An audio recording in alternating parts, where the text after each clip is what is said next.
हुकूमत तेलंगाना की पैदाइश के बाद से ही डीआर रियाज को तेलंगाना स्टेट सेंट्रल लाइब्रेरी के चेयरमैन के तौर पर नामजद किया गया है। डीआर रियाज ने तेलंगाना स्टेट सेंट्रल लाइब्रेरी का चेयरमैन मुकर्रर करने पर हुकूमत तेलंगाना और चीफ मिनिस्टर रेवंत रेड्डी का शुक्रिया अदा किया और कहा कि इन्हें जो जिम्मेदारी सौंपी गई है वो पूरी तरह पूरी होगी, हर हाल में पूरा किया जाता है।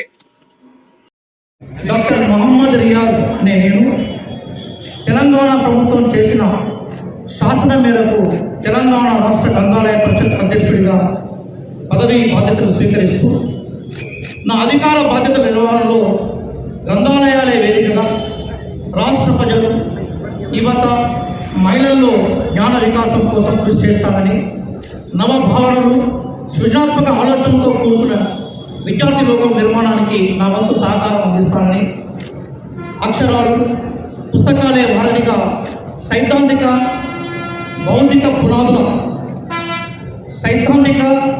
పునాదులను బలంగా ఏర్పాటు చేయడం ద్వారా జ్ఞాన తెలంగాణ స్వప్నాన్ని సాధించడానికి నిరంతరం పాల్పడతానని భారత రాజ్యాంగం సాక్షిగా మేమందరికన్నా ప్రేమించే భారత రాజ్యాంగం సాక్షిగా ప్రమాణం చేస్తున్నాం. జై హింద్, జై Telangana. Thank you so much sir.